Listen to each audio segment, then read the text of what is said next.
Tumsifu Yesu Kristo. Jumapili ya tatu ya Majilio, Jumapili ya furaha. Ndugu zangu wapendwa katika Kristo, leo kanisa takatifu linatualika kusimama katika safari ya Majilio, safari ya kungojea, safari ya matumaini na safari ya moyo unaojiandaa kumpokea Bwana. Hii ni Jumapili ya tatu ya Majilio inayojulikana kama Gaudete Sunday, yaani Jumapili ya furaha. Neno Gaudete maana yake ni furahini, kama linavyosema andiko, furahini daima katika Bwana. Nasema tena furahini. Kanisa leo linatuambia kwamba furaha ipo karibu, tumaini lipo karibu, na ahadi ya Mungu ipo karibu kutimia. Lakini furaha hii si ya juu, si furaha ya kelele, wala si furaha ya vitu. Ni furaha ya ndani, furaha ya imani, furaha ya mtu anayejua kwamba Mungu hajatuacha hata katikati ya maumivu na changamoto. Somo la kwanza kutoka kwa nabii Isaya linatukumbusha jambo moja muhimu sana. Mungu hutoa ahadi zake hasa pale ambapo matumaini yanaonekana kufifia. Waisraeli waliokuwa wanamsikiliza Isaya walikuwa katikati ya nyakati ngumu.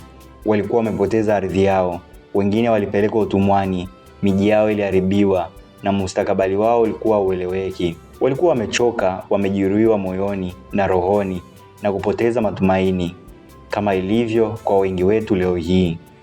Ndipo Mungu anapoongea kupitia Isaya akisema kwa lugha ya faraja na matumaini. Jangwa litachanua, walio dhaifu watapata nguvu, waliopooza watasimama, waliokuwa vipofu wataona, na furaha ya milele itakuwa juu ya vichwa vyao.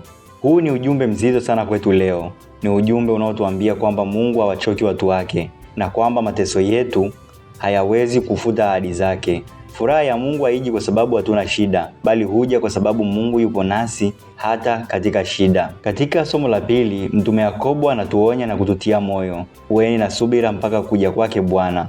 Subira sio kusubiri bila kufanya lolote lile. Subira ya Kristo ni kusubiri kwa imani. Kusubiri huku ukiendelea kuishi kwa haki, upendo na matumaini. Wakristo mwanzo walidhani Yesu angerudi haraka sana, lakini walipoanza kukabili mateso, dhihaka na hata vifo, walihitaji kukumbushwa kwamba Mungu hafanyi kazi kwa ratiba ya mwanadamu.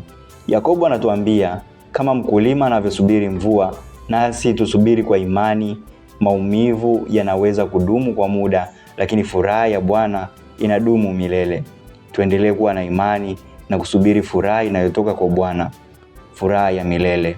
Katika Injili ya leo tunamuona Yohane Mbatizaji, mtu aliyeiandaa njia ya Bwana, aliyethubutu kusema ukweli na aliyemshuhudia Yesu mwenyewe.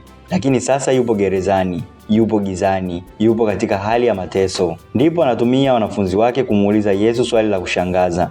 Je, wewe ndiwe yule anayekuja au tumsubiri mwingine? Hili linatufundisha jambo la kina sana. Hata watu wakubwa wa imani hupitia nyakati za mashaka, hupitia changamoto. Hata wale waliokuwa imara jana, leo wanaweza kuhitaji faraja na uhakika. Yesu amkemei Yohane, badala yake anamjibu kwa matendo. Vipofu wanaona, viwete wanatembea, maskini wanahubiriwa habari njema. Kwa maneno mengine, Yesu anasema ahadi ya Mungu inatimia. Ndugu zangu, Jumapili hii ya Gaudete inatuuliza swali moja la msingi. Je, ni nini kinatupa furaha ya kweli? Je, ni maandalizi ya Christmas? Je, ni zawadi kutoka kwa wapendwa wetu? Je, ni sherehe na mapambo? Je, ni watu wa karibu yetu sikukuu hii? Vyote hivyo vinaweza kuwa vizuri, lakini si kiini cha Christmas. Kiini cha Christmas au Noeli ni Yesu Kristo mwenyewe, Mungu aliyekuja kukaa nasi, Immanueli. Furaha ya Mkristo haitegemei hali ya maisha, bali inategemea uwepo wa Kristo moyoni. Leo tunaalikwa kuishi kama watu wa furaha hata katikati ya changamoto, kuwa watu wa matumaini katika dunia iliyojaa hofu, kuonyesha upendo kwa vitendo kama Yesu alivyofanya. Mtakatifu Francisco wa Asizi alisema, hubirini Injili kila wakati, ikibidi tumia maneno. Maisha yetu yawe Injili hai. Kwa upole wetu, huruma yetu, subira yetu na upendo wetu, watu waone kwamba Kristo tayari yupo katikati yetu hata kabla ya Christmas kufika. Kwa hiyo, furahini, si kwa sababu mambo ni rahisi, bali kwa sababu Bwana yupo karibu. Asante kwa kusikiliza tafakari hii mpaka mwisho. Hakikisha umesubscribe kwenye channel yetu ya YouTube ili kuwa karibu na simulizi na tafakari za Kikristo zenye lengo la kukujenga na kukuinua wewe Mkristo Mkatoliki. Asante na mpaka wakati mwingine. Tumsifu Yesu Kristo.